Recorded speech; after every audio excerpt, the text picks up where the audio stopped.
It's your red-pilled brown girl, searching for the truth. It's your red-pilled brown girl, when it just makes sense. It's your red-pilled brown girl, get into the truth. It's your red-pilled brown girl. It's your red-pilled brown girl. Yeah. What up? Hey everyone, it's Crystal. It's your red-pilled brown girl coming at you. What's up, YouTube? Y'all, YouTube, I'm on TikTok. TikTok is in the house. Gay TikTok be lit. Litty, lit. Anyway, you guys, oh my God. So, Donald J. Trump is the king of New York. I keep telling y'all, I am from New York, okay? I'm from Brooklyn. Yeah, I lived other places. Lived in North Carolina, lived in Virginia. But I grew up, my heritage, my parents, my mama and my daddy still live in New York, right? So I'm from New York, heavy. Will I go back and live there? No. No. I will not go back and live in New York City. It's too much.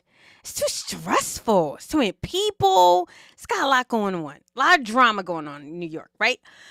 But I'm from New York. Therefore, I know New Yorkers. And let me tell you, I don't care what you say. New Yorkers love Donald Trump. They do. The white liberals, the implants up there, whatever.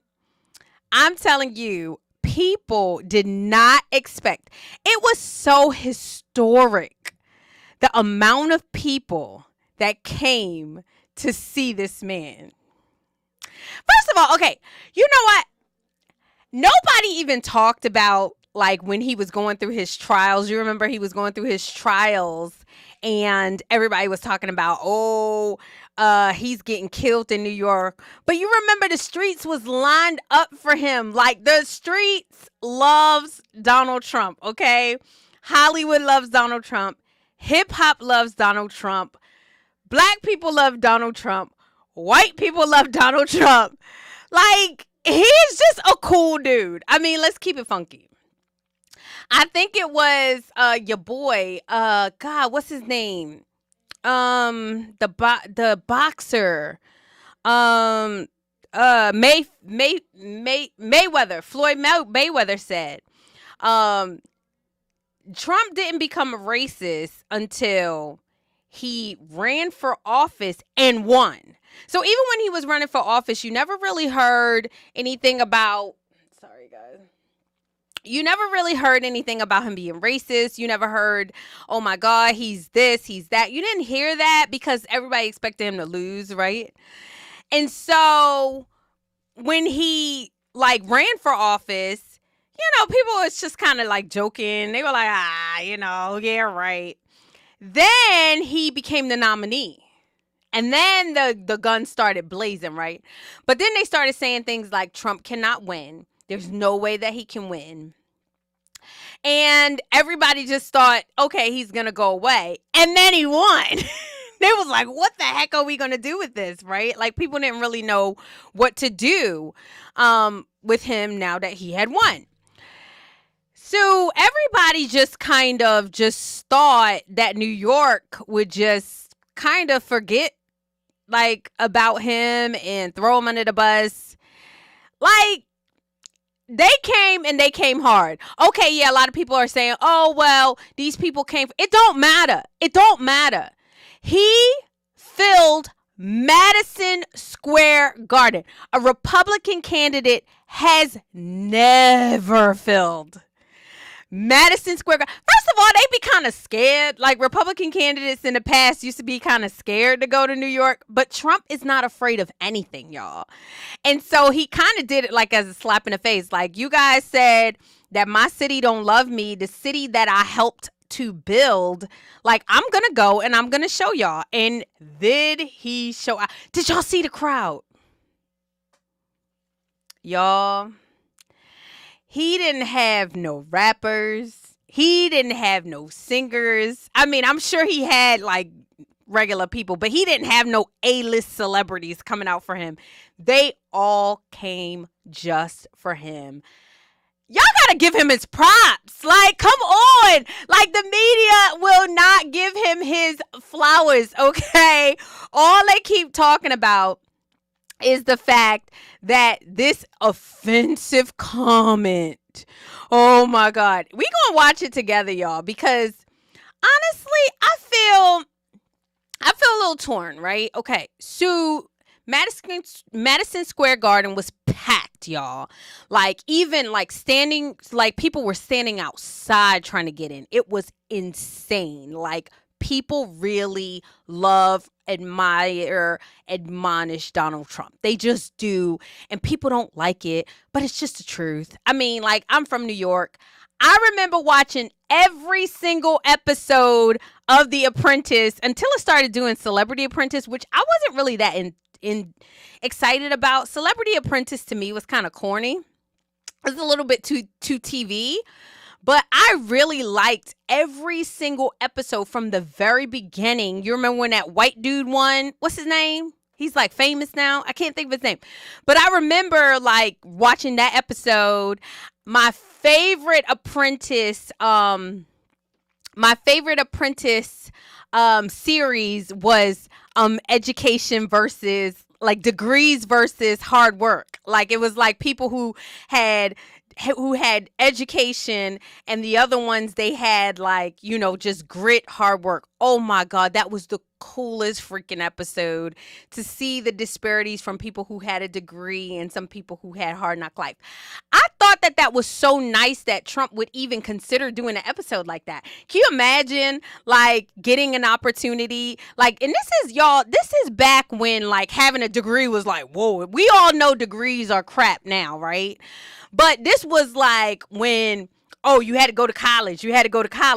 And then he did an episode with people who were entrepreneurs and who were self-made, and people who had a degree. It was so cool. That was my favorite Apprentice episode. But I say that to say, everybody loved this man.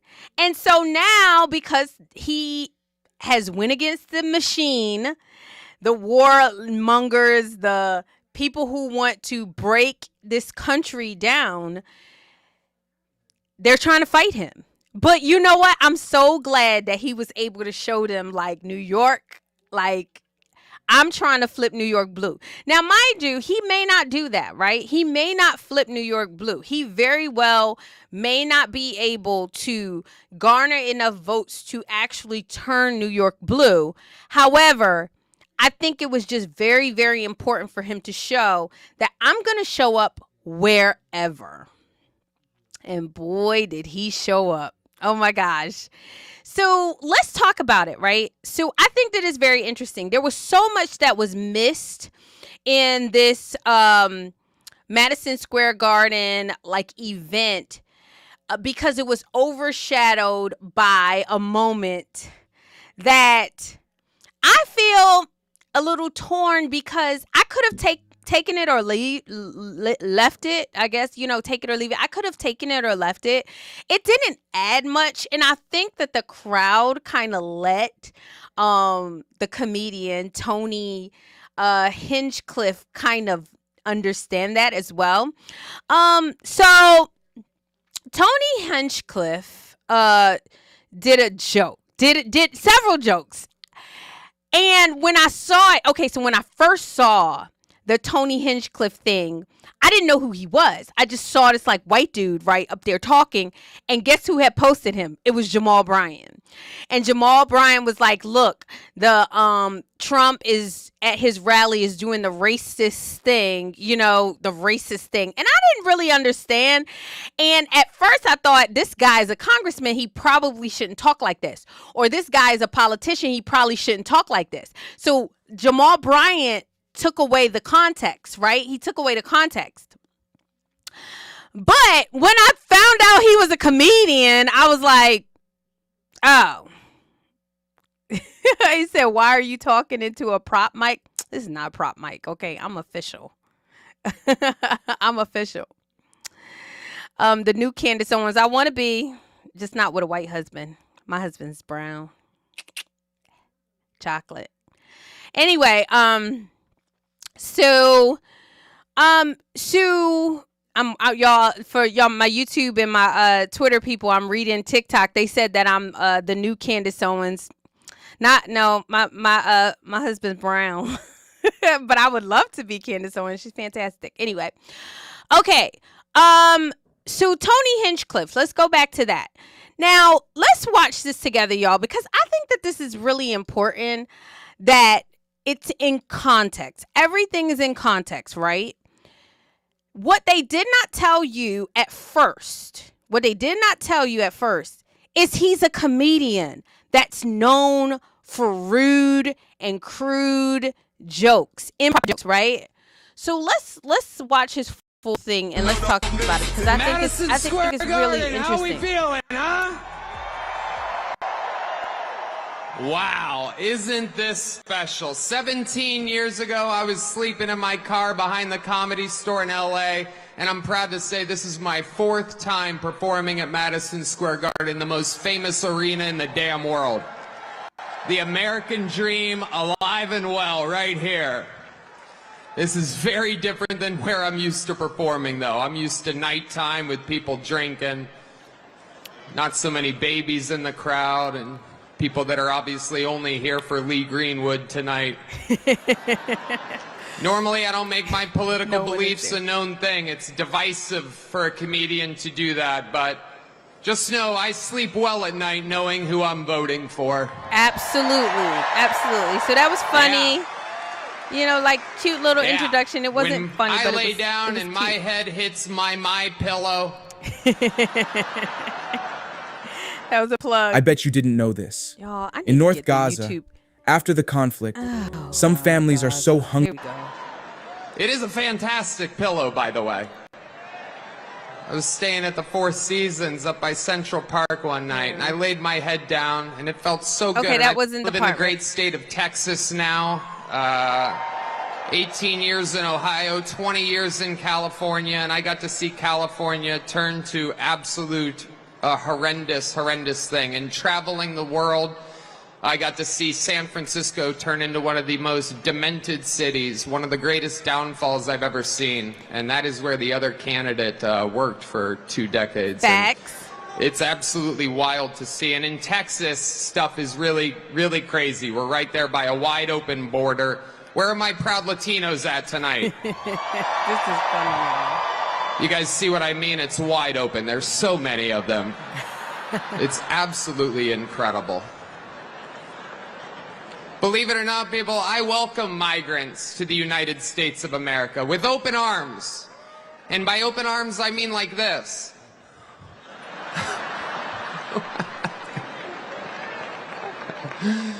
It's wild. And these Latinos, they love making babies, too. Just know that.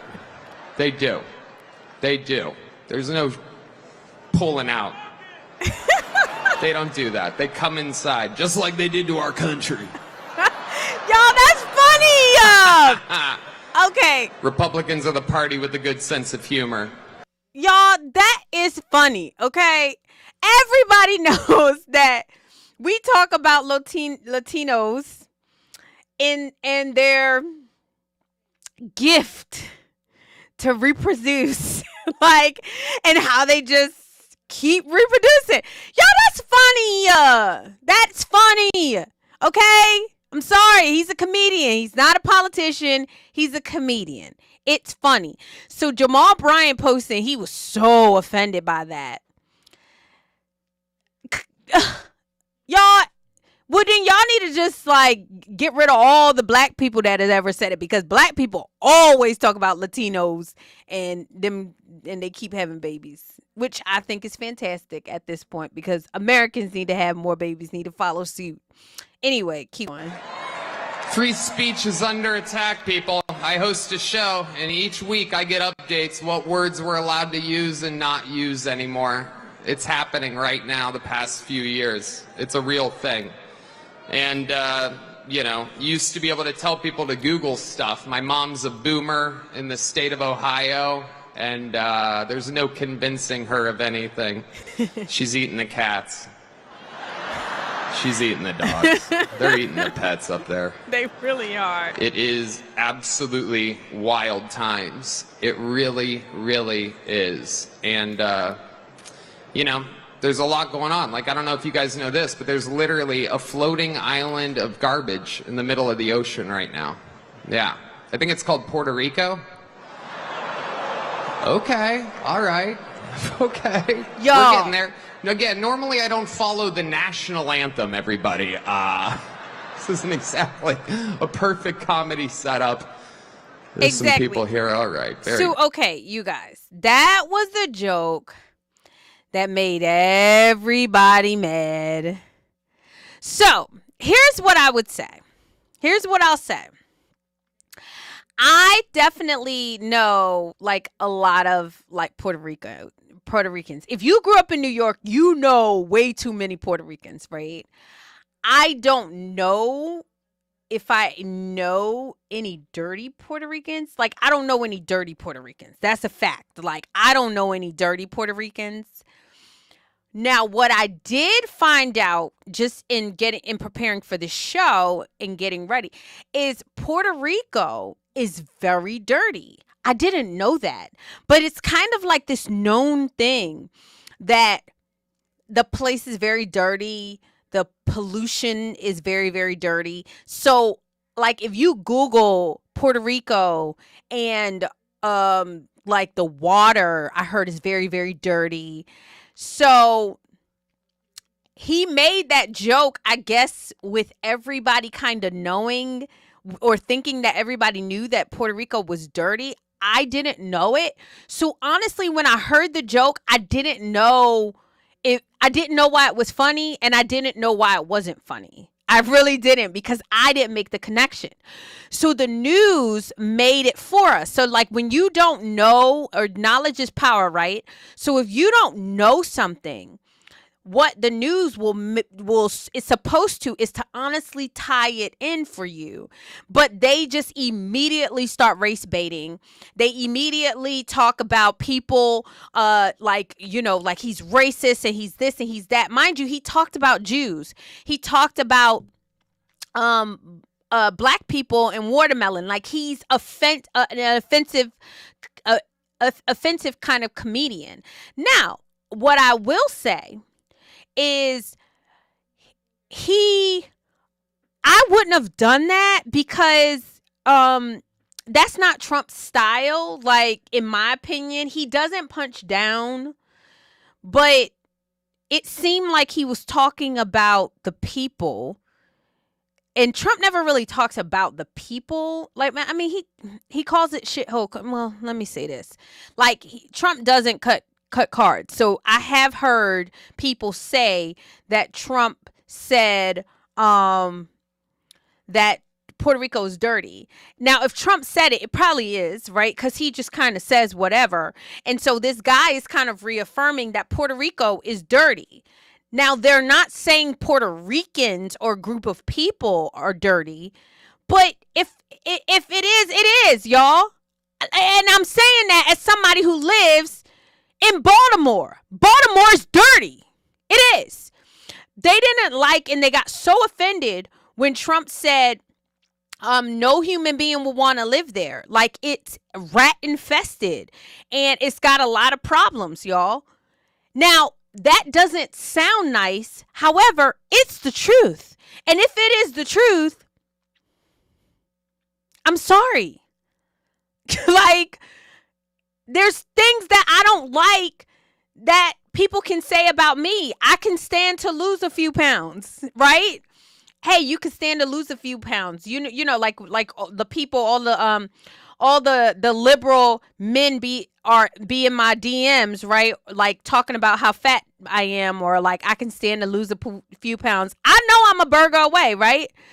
So if somebody says that, like, am I mad that it's true, or am I mad that they said it? Like, which one? Like, you know what I'm saying? So I think that if I was the comedian, I probably wouldn't have said it in that kind of setting, right? In that kind of kind of crowded, just kind of like, it was unnecessary. However, so what? So what? He's a comedian. Comedians are given certain license to say certain things. And so I think that they really took away from all the amazing things that was said at this rally, based on, like this little comment about Puerto Rican. Like, in Puerto Rico's I didn't even notice, y'all, but Puerto Rico is America, but they can't even vote in a general election. Like, so it doesn't even matter. Like Puerto Rico, like, whatever. Like, like, it's like everybody just wants to be offended. Either your city is dirty or it's not. Like, it was kind of like when they said it about Baltimore. Oh, Baltimore is rat infested. Why are you mad? You should be mad at your freaking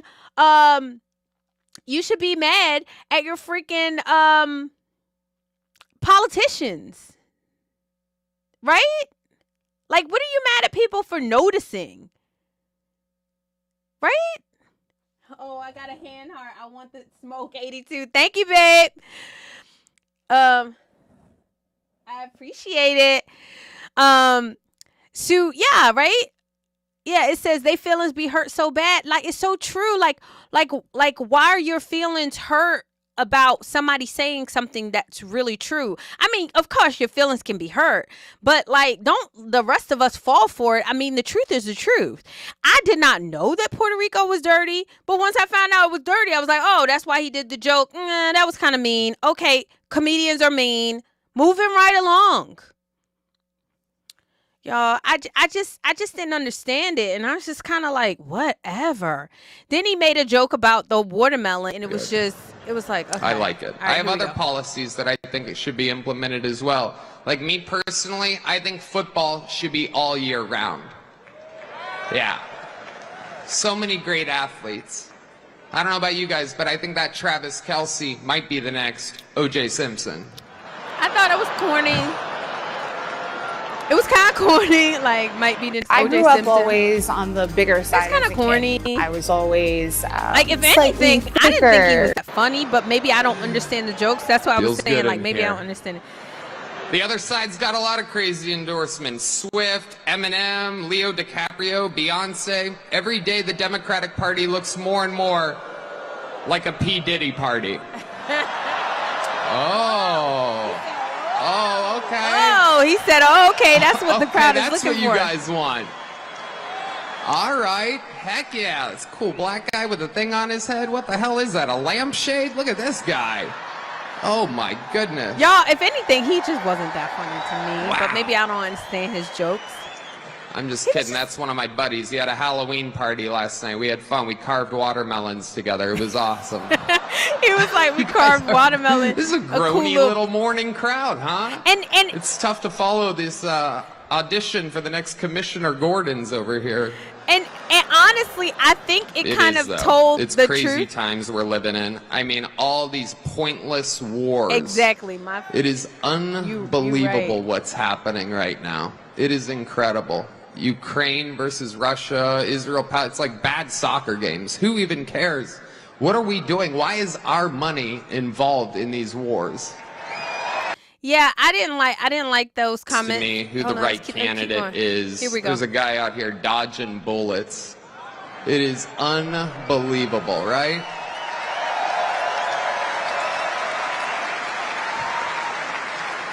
He took it right in the ear. Unbelievable. I thought about this. I don't know if you have. Coolest place to get shot. Like, if you're gonna get shot anywhere on your body, that's where you want it. Right there. Technically, he got shot in the head, depending on if you're a Democrat or a Republican. Right? If you're a Democrat, his ear was grazed. If you're a Republican, he survived a headshot. It's so true. It is. It's the best place to get shot. It's the only part of the human body will drive a piercing through like a little girl's ear for no reason. Right? There's just it heals fast. Nobody cares. It's the best place to get shot. He went down, saw blood on his hands. I'd imagine he thought right then, I think I just won this shit. The funniest part was when he said, this part right here, which stands up and says the most American words I've ever heard in my life. No. Before that, there was one more. Let me get my shoes. That was cute. He did. Fearless. Perhaps still with an active shooter. He's talking like a guy that just had the best one-night stand of his life. Right? Like, where's my shoes at? I gotta get the hell out of here. Let me get my shoes. Let me get my shoes. And then the fight. What he did was so cool that Biden got COVID. Oh, yeah. Go back. Look at the timeline of everything again. 3 days after that. That means that Biden, he didn't get that from hanging out with sick people. He was in a sterile room in the White House watching blood running down Trump's face as he pumps his fist. Biden's like, oh, fuck. Yo, I didn't think he was that funny. It's true. Trump survived an assassination attempt and Biden got COVID. We vote next week. God voted 3 months ago. Period. I love that. I love that. That is so true. We vote next week, but God voted 3 months ago by keeping that man alive. Another great Austin, Texas resident, Elon Musk, will be speaking here later today. Okay. All right. So we'll get to the rest of it. Like, the rest of it was just kind of corny, y'all. I'm sure Tony Hinchcliffe, I'm sure he's amazing. Like, for him to be on that stage, I'm sure he's like really, really funny. I didn't think that he was as funny because I felt like he was, you know, like when you're in that space, you're probably trying to stay very careful, but still be a little crude, stay true to yourself, but still be a little funny. And so he was kind of a little uncomfortable, which I think anybody in that situation would be. I mean, but I don't think that they should have made such a huge deal about what he said about Puerto Rico. Like, y'all, don't be played. Don't believe the hype. Let me tell you something. They did the exact same playbook when Donald Trump said something about Baltimore. But when you talk to Baltimoreans, they would tell you that what he said was true. Okay? So, being offended that somebody calls your town, your city, your island, your whatever dirty, okay, fine. You can be offended. I'm not saying that you can't be offended. But what you do need to wonder is, well, is it really dirty? Like, is it really dirty? If it's really dirty, then what are you mad about? And what can you do to fix it? You know, that sort of thing. Anywho, like, I really feel like that kind of like overshadows some really, really important speeches. Oh my God. RFK's speech was fantastic, y'all. I actually posted something and I'm going to show it to you because I just think that is so important. Because these are the things that I feel like this is why I feel like the media has really betrayed the people, because they're like making this whole like thing about this whole election about things that don't even matter. RFK is saying some really, really keen, important stuff, and the way that they just kind of ignored it. Hold on for 1 second. They ignored it. Let me let you guys see this because this is so important, y'all. This is so important.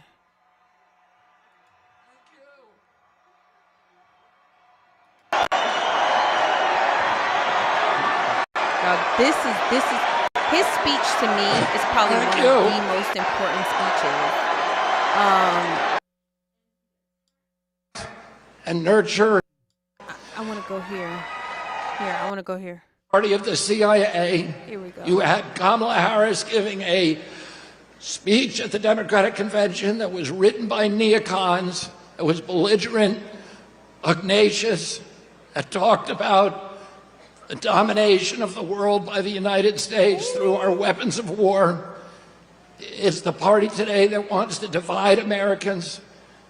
It's the party that is dismantling women's sports by letting men play women's sports. Yes.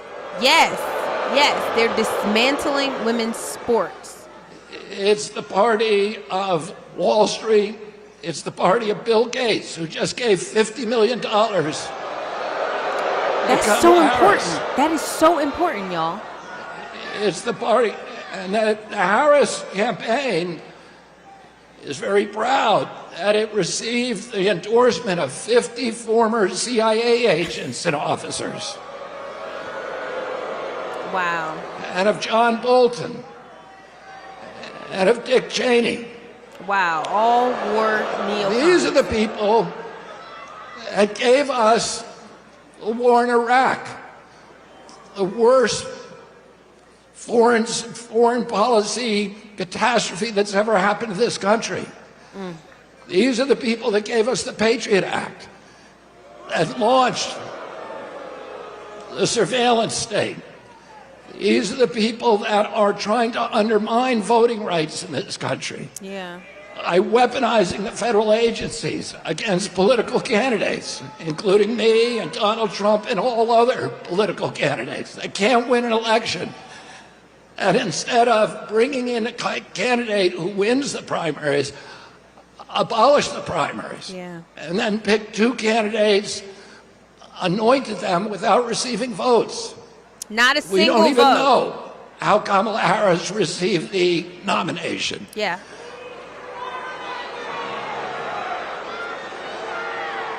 And this is the party of Wall Street, of big banks, of big data, of big tech, of the military contractors, and the parties of big pharma, big ag, big food, and big chemicals.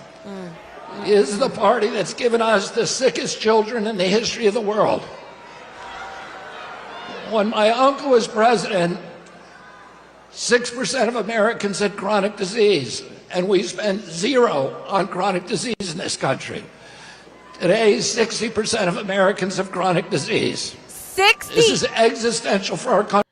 Y'all, okay, do you not hear? So they got y'all all mad and upset about a joke. And they forget to mention this, okay? RFK has been screaming this to the top of his lungs. 60% of Americans have chronic disease. That's more than half for all you math folks out of there.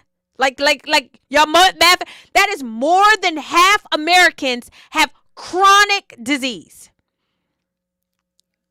He said when his father was president, his uncle, sorry, not his father. His uncle was president. 6% of children had chronic disease, or people had chronic disease. Hold on, let me back it up, y'all, so I can get this right. This is so important, and they got us talking about a stupid freaking joke. Listen to this. When my uncle was president, 6% of Americans had chronic disease, and we spent zero on chronic disease in this country. Today, 60% of Americans have chronic disease. Wow. This is existential for our country. We're spending $4.3 trillion a year, 5 times our military budget. Wow. 77% of American boys cannot qualify for military service because of chronic disease diagnoses. Oh God, y'all. This is 77% of American boys cannot qualify for the military because of their diagnosis. 77% of American boys. Is that why the Democratic Party keeps spending all this money on pregnancy flight suits or pregnancy combat military suits? 77% of boys cannot qualify to pass to go to the military. And they got us talking about a stupid freaking joke. This is important stuff that they just bury inside, like inside of some mess. Y'all, this to me, if this was a normal country that cared about its citizens, this would be on the front page news. But it's not. A comedian making a crude joke about an island that doesn't even matter. They don't even vote. Not the people don't matter. I love the people, Puerto Ricans, my Boricuas. I love them. But it doesn't, like, in the matter of an election, it doesn't even matter. Okay? They got us talking about it. Y'all, this is so important.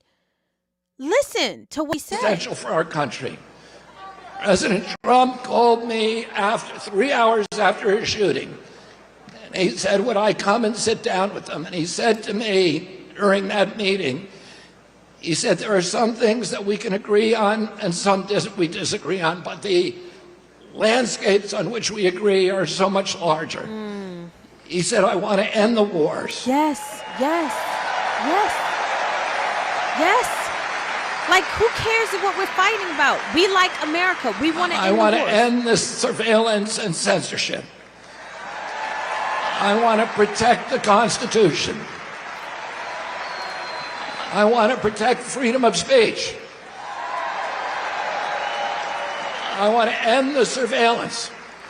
I want to end the weaponization of government against American politicians. Yes. And I want to end the chronic disease epidemic. Yes. Now, don't you think that we deserve a president in this country who's going to restore the moral authority of the United States of America? Yes. Don't you think that we deserve a president who's going to end the warfare state and rebuild the middle class? We deserve a president that's going to do that. Absolutely. Oh, you want a president who's going to put America first?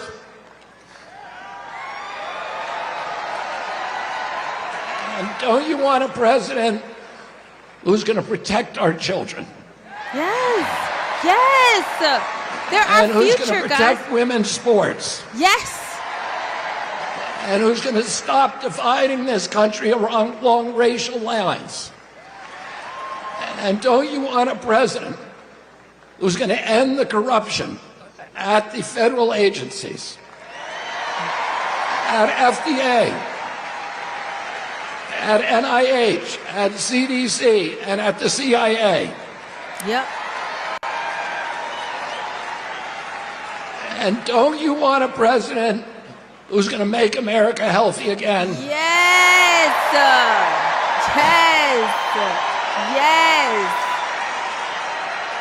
And don't you want a president who's going to make America great again? Yes. Y'all, this was so good. And we need to go to the polls on November 5th and vote for Donald Trump.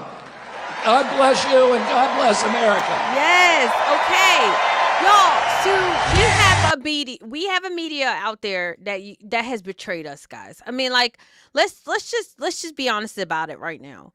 That instead of focusing on some really key important things that happened at that rally, and I'm going to show you my favorite moment, what happened at that rally. Melania is beautiful. I was so glad she spoke, y'all. I really was. They really try to play my boy like she doesn't really love him, and I just don't believe that. Like, you could tell that she loves this man. Anyway, the media doesn't talk anything. They literally just went to town on this stupid freaking joke, right? But RFK bringing up the fact that we are sicker than we've ever been, that our children can't qualify for the military, that we spend $1 trillion more than the defense budget on chronic disease. Those are really important things that Americans need to know that's happening to us. And more importantly, I've heard RFK talk about this is something that's isolated to the United States of America. Like, if you guys don't go and watch Tucker talk about big food, and there's this girl, this former doctor, Princeton, her name is Casey, I forget what her last name is, but she talks about how the food is literally poisoning us.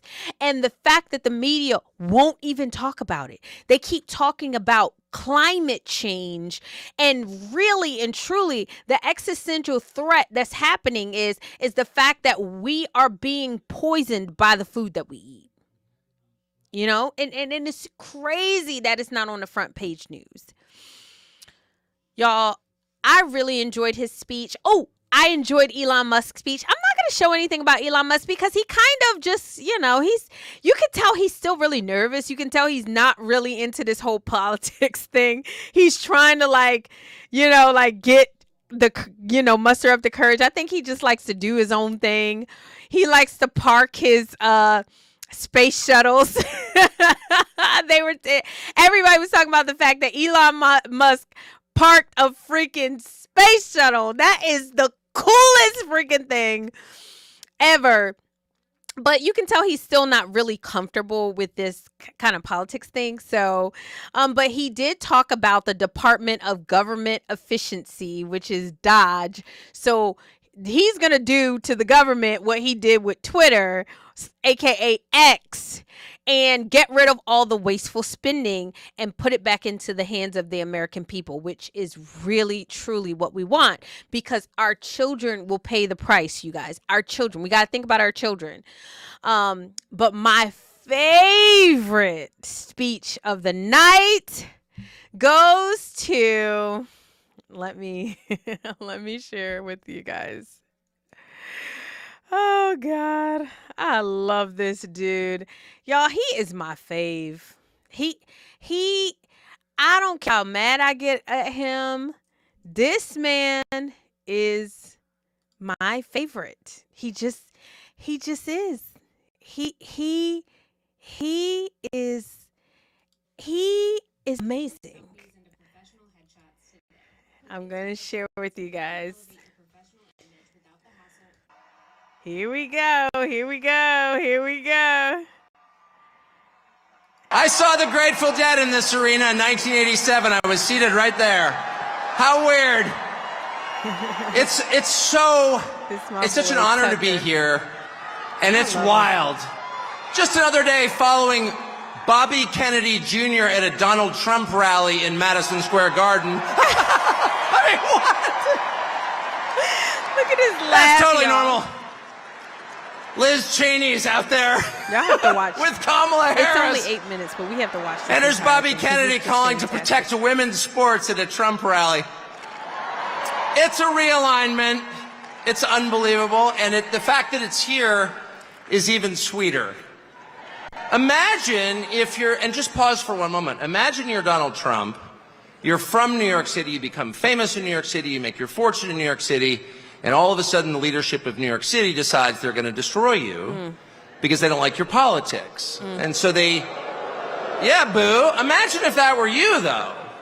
And they try and take everything that you have. They try and put you in prison. They try and put your children in prison. If that happened to you, how often do you think you'd be going back to New York City? How about never? And yet he's here. It's like getting thrown out of a bar. And you think to yourself, well, all my friends are in the bar. And you approach the door and there's the bouncer like, you're not allowed in here. But from behind the bouncer, you hear the cheers of your friend, come on in! And the bouncer hangs his head in shame. He's embarrassed that he's working for the man trying to keep the most popular person out of the bar.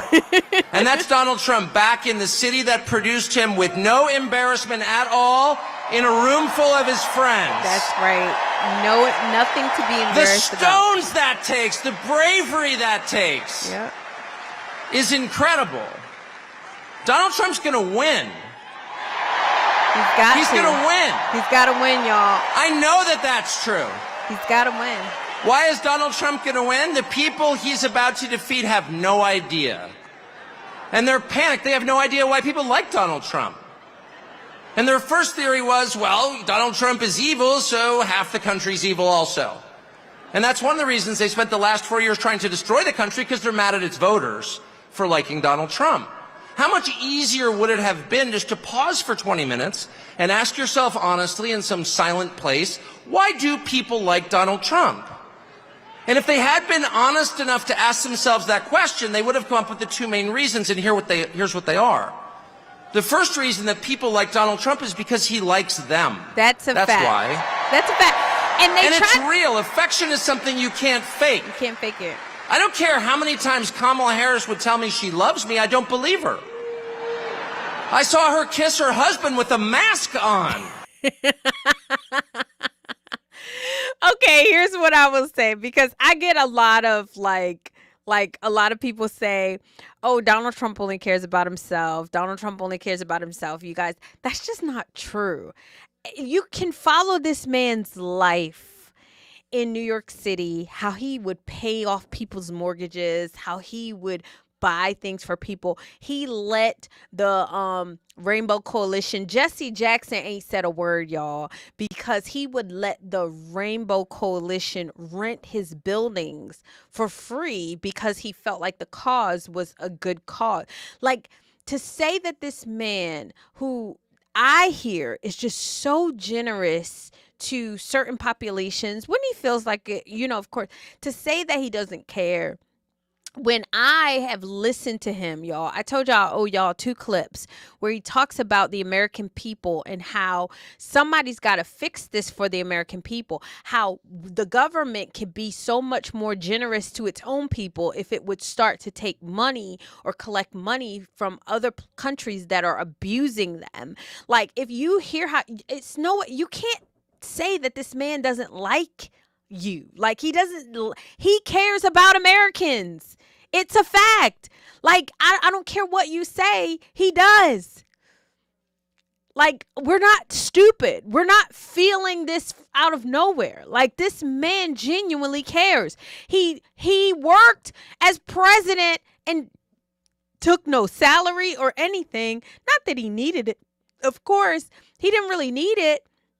But I mean, he did it because he's trying to constantly show how much he cares about this country. He really wants to show how much he cares about his country. And I love that Tucker said that. Let's go on. A mask on. That's her version of love. It's fake. It's not real. They spent 10 years telling you Trump is a hater. Do you feel that on him? No, you don't. Because it's not there. I've spent a lot of time with Trump. And there's not one moment I've ever been with him off camera where he's spending his time grousing about people he hates. Yeah. Ever. He's talking about the people and the country he loves in his private time. Trust me. Yeah. And people know, in a country that has been taken over by a leadership class that actually despises them and their values and their history and their culture and their customs, really hates them, to the point that it's trying to replace them, they know someone who actually has affection for them, and that's Donald Trump. Yeah. And it's requited. Yeah. It's requited. They know. Yeah. When he goes to McDonald's and serves fries, like, he's not faking that at all. That's true. That's the truth. And that's really important, guys. That is really, really important what he said. People know when people hate them. This leadership class has completely taken over the American government. They they allow Hamas supporters to destroy our statues. They allowed BLM people to destroy our statues. They allow these politicians to basically make money off of the backs of the American taxpayer and then take that money to the stock market and double and triple it, while Americans in their cities cannot even freaking feed their families. Like, these things are happening in California. These things are happening in Chicago. These things are happening in Baltimore. Like, these people hate the citizens that they are supposed to be protecting. And you're mad because a man like Donald Trump will say it. He don't care. He's calling all of y'all out. And you're upset because he's doing it. But the truth shall set you free. And unfortunately, he has allowed a lot of people to wake up to the BS that has been going on for a really, really long time. Stop telling us that there are no jobs and we need to. There are jobs. You just are giving them to other people. You don't like Americans. You allow the Mexican cartel to bring over fentanyl to kill your citizens. You're allowing millions of people to pour into this country. You're pushing everything except growing a family, LGBTQ, abortions. You hate Americans. That's just the truth. And you're mad that a Donald Trump says it. You're mad that he says it. And I love that Tucker pointed that out. I don't care what you say. You could say hope, joy, joyful, all of that. You hate us. Kamala Harris, when you live off of a salary that is well above and be a civil servant and become a millionaire, when you've never worked a job in the private sector at all, don't tell me you love the citizens here. Don't tell me that. I'm sorry. I'm not buying it. That's why that worked. Democratic media consultants are like, how is that working? Because it's real. That's why. Yes. And the second reason that people love Trump, and I put myself in this category, it's why I'm here today, is because he's liberated us. Yes. In the deepest and truest sense. And the liberation he has brought to us is the liberation from the obligation to tell lies. Yes. Donald Trump has made it possible for the rest of us to tell the truth about the world around us. And that's the single most liberating thing you can do for people. If you want to enslave people, if you want to degrade them, force them to tell lies. And they have. They forced us to lie about everything at gunpoint, effectively. They put people in prison for refusing to lie. And not just the obvious lies that men can become women or Vladimir Putin blew up the Nord Stream pipeline. No, honestly, he did. Here we go again, where we're asked to pick the lesser of two And not evils, only that, plug our you guys- noses, and cast our vote for more. January 6th was an insurrection. They were unarmed, but it was very insurrection-y. Or the Baltimore Bridge just so happened to go down. It was an accident. These people, they just lie. Not even the obvious ones, but the big lie. You know what the big lie is? The big lie is that they're impressive. That's what the big lie is. That the people in charge have somehow earned the right to rule over you, and they haven't. That's right. And you know that. That's right. These are the single most useless people in the United States. Yep. They have no skills whatsoever. Yep. They've got 3/4 of the money, and they didn't earn it. Yep. They set up a system precisely for the purpose of awarding themselves wealth and power when it's undeserved. That's fact. You look at Liz Cheney and you ask yourself honestly, what skill could she possibly have that allowed her to send hundreds of thousands of people to their deaths? Did she earn that? I don't think she did. No fair system would make Liz Cheney powerful. No fair system would make Larry Fink rich. No fair system would elevate someone like Kamala Harris to a presidential nomination. She's never been accused of doing anything useful. She has precisely no achievements. She's a nominee without getting a single vote. She is a metaphor for the system they created to make themselves rich and powerful, and then they have the gall to lecture you, the people who can actually change a flat tire and repair a power grid, who have useful jobs, who pay your taxes and work 40 hours a week, lecture you that you are somehow immoral. And Donald Trump has empowered the rest of us through mostly just sticking around in the face of their hate and abuse and persecution. He has given the rest of us the right to call BS on the charade. Yes. No, you are not better than us. No, you are not smarter than us. No, you do not deserve what you have. You probably stole it. No, you're not going to bully me into silence anymore. And I can promise you at this point, 9 days out, when Robert F. Kennedy Jr. and Elon Musk and Tulsi Gabbard and pretty much every high school senior and college shorty girl in the country has come out finally say, yeah, I am for Donald Trump, actually. When the entire country has realized there is nothing embarrassing about this. What's embarrassing is to take a perfectly great country and destroy it, as they have. I'm not ashamed. You should be. At that moment, it's going to be pretty tough for them 10 days from now to look in the eye to America with a straight face. It's going to be pretty hard to look at us and say, you know what? Kamala Harris, she got 85 million votes because she's just so impressive. As the first Samoan, Malaysian, low IQ, former California prosecutor ever to be elected president, it was just a groundswell of popular support. And anyone who thinks otherwise is just a freak or a criminal. At this stage of the game, after 9 years of listening to their lies and finding every single one of them totally false, no, it's not safe and effective, and no, she's not impressive. It's very hard for me to believe the rest of us are going to say, you know what, Joe Scarborough, you're right. You're right. She won fair and square because she's just so impressive. I don't think so. And to me, that is liberation. Yes. It's the freedom to say what's obviously true as a free man and not a slave. And I just want to say thank you, Donald Trump, for that. Let the church say amen.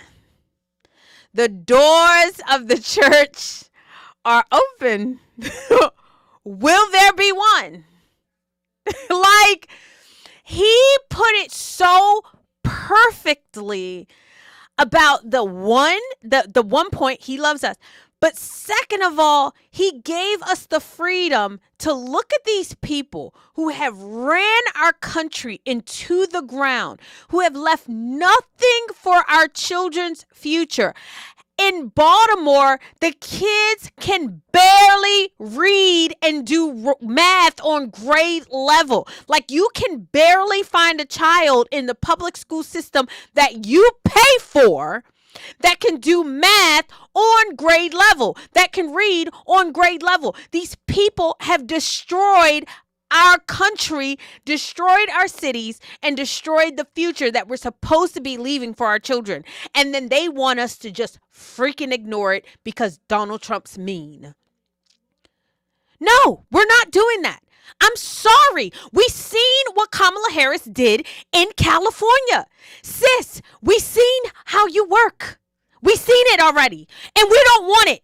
We don't want California for the rest of us, okay? We do not want more drugs. We don't want more drag queens. We don't want more sex changes. We don't want more fentanyl. We don't want more weed. We don't want more gangs. We don't want more Hamas. We don't want it. We want family.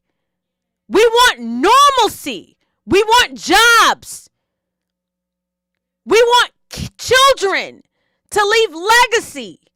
We don't want your freaking abortions, sis. Like, we're sick of it. And you're just shoving it down our throats. And it's annoying at this point. You're like joking and laughing, and it's not funny. You don't have kids. You don't have stake in this game. You don't. Stop telling me about your freaking nieces. I don't want to hear about it. I don't. I'm sorry. So I love the way he put it. Like, in the next, well, how many more days we got, you guys? 7 more days now? 7 more days? Don't tell me that she got 85 million votes. She did not. She did not. She did not. I don't care how electrifying it was. And I don't know what's going to happen in 7 more days. I'm praying. I'm praying that, like, God repairs this country. That God brings us back together. That God puts us on a trajectory that we would be proud of for our children and our children's future.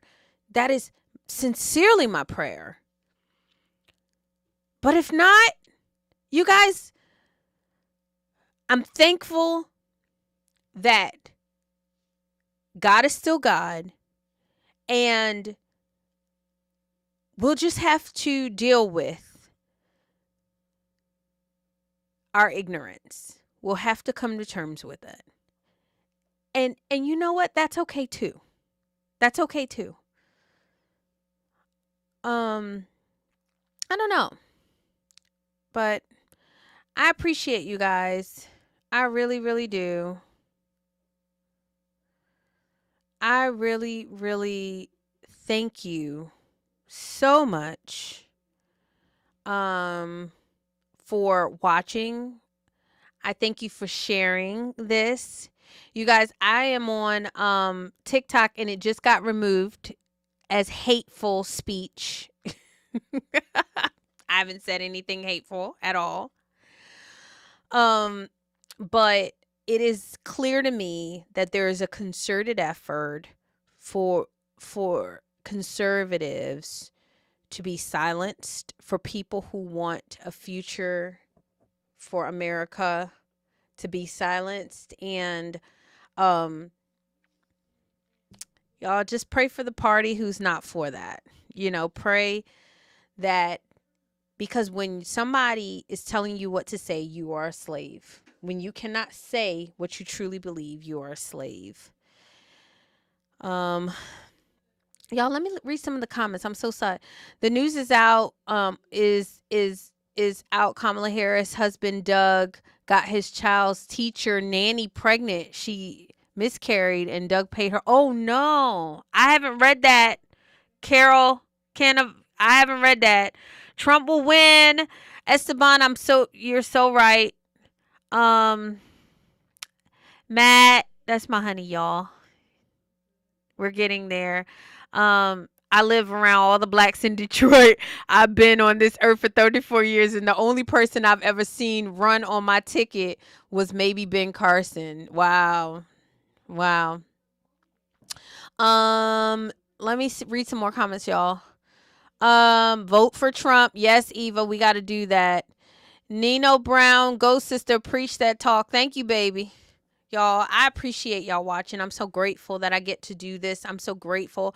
I literally do not even care about TikTok. This is like the 6th time they have banned me for saying hate speech, whatever that is, for saying, you know, what I truly feel. I don't think anything I said was hateful, but it doesn't matter. I'm so grateful that you guys watch. Until tomorrow, I'm going to go live tomorrow and we're going to talk about Kamala Harris and making her rounds on Club Shay Shay. Y'all, we got to look at this because it's important for us to analyze what's going on with sister girl. Anyway, thank you, Derek Anthony. God bless you guys. And until next time.